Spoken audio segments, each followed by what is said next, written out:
आदाब, ये आकाशवाणी है। खबरों के साथ मैं शगुफ्ता यास्मीन।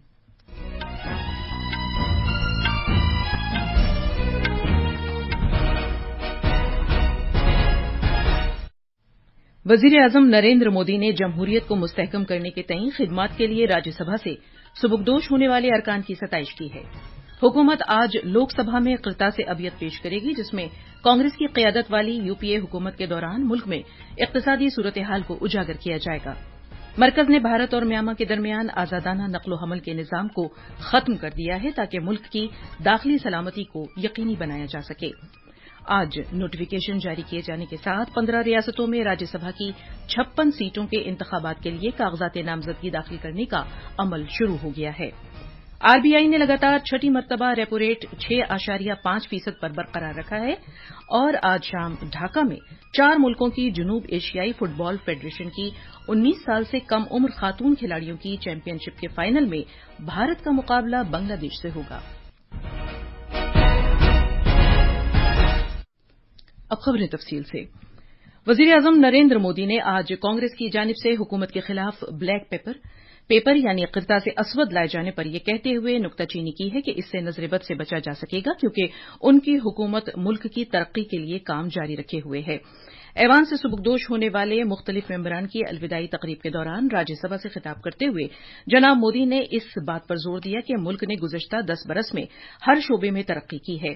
जनाब मोदी ने ऐवान से सुबुकदोश होने वाले साबिक़ वज़ीर-ए-आज़म डॉ मनमोहन सिंह की यह कहते हुए सताइश की कि उनका ताउन सूदमंद रहा। उन्होंने मज़ीद कहा कि जिस तरीके से डॉ मनमोहन सिंह ने ऐवान और मुल्क की रहनुमाई की, उसे हमेशा याद रखा जाएगा। ऐवान में अपोजिशन के लीडर मल्लिकार्जुन खड़गे ने कहा कि जल्दबाजी में बिलों को मंजूर नहीं किया जाना चाहिए था और उन पर तफसीली तबादला ख्याल होना चाहिए था। उन्होंने कहा कि जमहूरियत के लिए मुफीद तबादला ख्याल और बहस-ओ-मुबाहसा जरूरी है। हुकूमत आज लोकसभा में यूपीए के दौरे इक़्तिदार में मुल्क की अबतर इक़्तिसादी सूरत-ए-हाल को उजागर करते हुए व्हाइट पेपर यानी क़िरतास-ए-अबियत लाएगी। पार्लियामेंट के बाहर नामानिगारों से बात करते हुए मरकज़ी वज़ीर अर्जुन राम मेघवाल ने कहा कि 2014 में कांग्रेस हुकूमत के दौरान मुल्क की जो इक़्तिसादी सूरत-ए-हाल थी, इसका जिक्र किए जाने की जरूरत है। उन्होंने कहा कि क़िरतास-ए-अबियत वज़ीर ख़ज़ाना की जानिब से पेश किए गए अबूरी बजट का एक हिस्सा था। इस दौरान कांग्रेस ने हुकूमत के खिलाफ क़िरतास-ए-अस्वद पेश किया है। नई दिल्ली में इसे जारी करते हुए पार्टी के सदर मल्लिकार्जुन खड़गे ने मुबैना तौर पर कहा कि मौजूदा हुकूमत मुल्क में बेरोजगारी जैसे अहम मामलात पर बात नहीं करती है। वज़ीर दाखिला अमित शाह ने आज ऐलान किया है कि उनकी वज़ारत ने भारत और म्यांमार के दरमियान आज़ादाना नक़्ल-ओ-हमल के निज़ाम को ख़त्म करने का फैसला किया है, ताकि मुल्क की दाखिली सलामती को यकीनी बनाया जा सके और म्यांमार की सरहद से मुत्तसिल शिमाल मशरक़ी रियासतों की आबादी के ढांचे को बरकरार रखा जा सके। एक सोशल मीडिया पोस्ट में जनाब शाह ने मज़ीद कहा कि चूंकि वज़ारत ख़ारजा फ़िलहाल इसे ख़त्म करने के मरहले में है, लिहाजा वज़ारत दाखिला ने आज़ादाना नक़्ल-ओ-हमल के निज़ाम को फौरी तौर पर मुअत्तल करने की सिफ़ारिश की है। उन्होंने इस बात पर जोर दिया कि वज़ीर-ए-आज़म नरेंद्र मोदी का ये अज़्म है कि मुल्क की सरहदों को महफूज बनाया जाए। 15 रियासतों में राज्यसभा की 56 सीटों के लिए आज नोटिफिकेशन जारी किया गया है। पर्चे नामजदगी आज से इस महीने की 15 तारीख तक दाखिल किए जा सकते हैं और पोलिंग 27 फरवरी को होगी।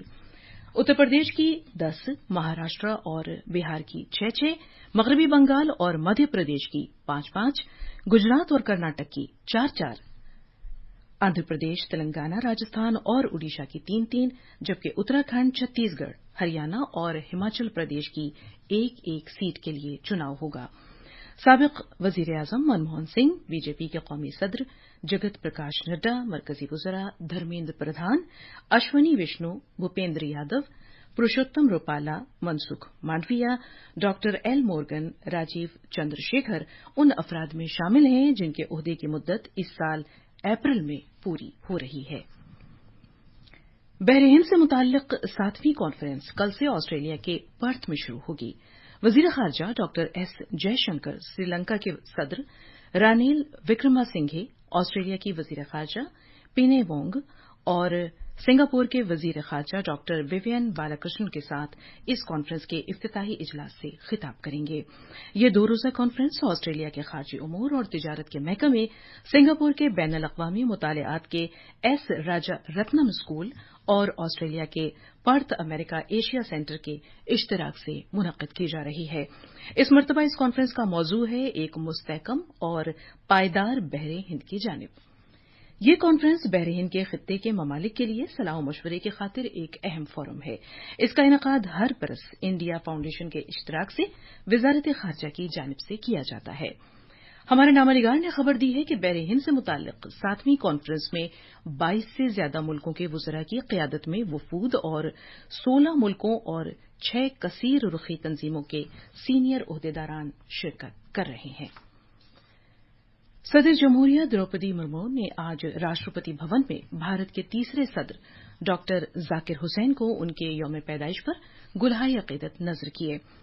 डॉक्टर जाकिर हुसैन 13 मई 1967 से 3 मई 1969 तक सदर के ओहदे पर फायज रहे। वो 8 फरवरी 1897 को हैदराबाद में पैदा हुए।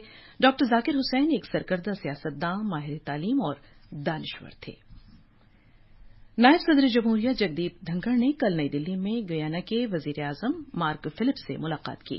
गयाना के वजीर आजम भारत के 6 रोज़ा दौरे पर हैं। वज़ारत ख़ारजा ने कहा है कि उनके इस दौरे से भारत और गयाना के दरमियान कसीर रुखी ताल्लुकात और अवाम से अवाम के दरमियान मुनफरिद राब्ते मज़ीद मुस्तहकम होंगे।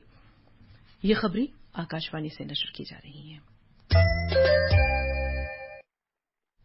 भारत के रिजर्व बैंक आरबीआई ने आज 2 माह में जारी होने वाली अपनी माली पॉलिसी में रेपो रेट को 6.5% पर ही बरकरार रखा है। माली पॉलिसी से मुताल्लिक 6 रुकनी कमेटी ने रवां माली साल की अपनी आखिरी मीटिंग में रेपो रेट में कोई तब्दीली न करने के हक में 1 के मुकाबले 5 की अक्सरियत से वोट दिया, क्योंकि खुर्दा इफरात ज़र उसके मुकर्रर करदा निशाने 4% से अब भी ऊपर है। रेपो रेट वो शरह सूद है जिस पर बैंक्स आरबीआई से फंड हासिल करते हैं ताकि कलील मुद्दती नकदी की अदम मुताबिकत पर काबू पाया जा सके। आरबीआई ने रवां माली साल में 5.4% और अगले माली साल के दौरान 4.5% इफरात ज़र की पेशगोई की है। आरबीआई ने अगले माली साल के लिए जीडीपी की हकीकी तरक्की का अंदाजा 7% लगाया है। आरबीआई के गवर्नर शक्तिकांत दास ने कहा कि माली पॉलिसी कमेटी ने मुआशी तरक्की में मदद करने की गरज से इफरात ज़र और हदफ के दरमियान तालमेल को यकीनी बनाने के लिए नकासी को एडजस्ट करने पर तवज्जो देने का फैसला किया है। सरकार ने मरकजी बैंक को ये इख्तियार दिया है कि वो खुर्दा इफरात ज़र को 4% रखे जाने को यकीनी बनाए। मालियाती पॉलिसी कमेटी 3 बैरूनी अरकान और आरबीआई के 3 अफसरों पर मुश्तमिल है। शशांक भिड़े, अशीमा गोयल और जयंत आर वर्मा कमेटी के बैरूनी अरकान हैं, जबकि गवर्नर शक्तिकांत दास के अलावा मालियाती पॉलिसी कमेटी में दीगर आरबीआई के अफसरों में एग्जीक्यूटिव डायरेक्टर राजीव रंजन और deputy governor Michael Devvrat Patra शामिल हैं। पाकिस्तान में नई हुकूमत मुंतखब करने के लिए पोलिंग का सिलसिला जारी है। सियासी इख्तिलाफात के सबब दयानतदारी के साथ वोट डाले जाने और एक मखलूत हुकूमत के क़याम के इम्कानात पर तशवीश का इजहार किया जा रहा है। पोलिंग मराकज़ पर सिक्योरिटी को यकीनी बनाने के लिए हजारों पुलिस और नीम फौजी दस्ते तैनात किए गए हैं। आज ढाका में 4 मुल्कों की जनूब एशियाई फुटबॉल फेडरेशन की 19 साल से कम उम्र खातून खिलाड़ियों की चैंपियनशिप 2024 के फाइनल में भारत का मुकाबला बांग्लादेश से होगा। ये मैच मकामी वक्त के मुताबिक शाम 6 बजे शुरू होगा। ग्रुप मरहले में भारत ने भूटान और नेपाल के खिलाफ मैच आसानी से जीत लिया, लेकिन वो बांग्लादेश से हार गया। भारत के लिए दिफाई चैंपियन बांग्लादेश से खिताब छीनने का ये अच्छा मौका है। और आखिर में खास खबरें एक बार फिर। वजीर आजम नरेंद्र मोदी ने जमहूरियत को मुस्तहकम करने की तई खिदमात के लिए राज्यसभा से सुबुदोश होने वाले अरकान की सताइश की है। हुकूमत आज लोकसभा में क़िता से अबियत पेश करेगी, जिसमें कांग्रेस की क़यादत वाली यूपीए हुकूमत के दौरान मुल्क में इक़्तिसादी सूरत हाल को उजागर किया जाएगा। مرکز نے بھارت اور میانمار کے درمیان آزادانہ نقل و حمل کے نظام کو ختم کر دیا ہے تاکہ ملک کی داخلی سلامتی کو یقینی بنایا جا سکے. آج نوٹیفکیشن جاری کیے جانے کے ساتھ 15 ریاستوں میں راجیہ سبھا کی 56 سیٹوں کے انتخابات کے لیے کاغذات نامزدگی داخل کرنے کا عمل شروع ہو گیا ہے. اور آج شام ڈھاکہ میں 4 ملکوں کی جنوبی ایشیائی فٹ بال فیڈریشن کی 19 سال سے کم عمر خاتون کھلاڑیوں کی چیمپئن شپ کے فائنل میں بھارت کا مقابلہ بنگلہ دیش سے ہوگا.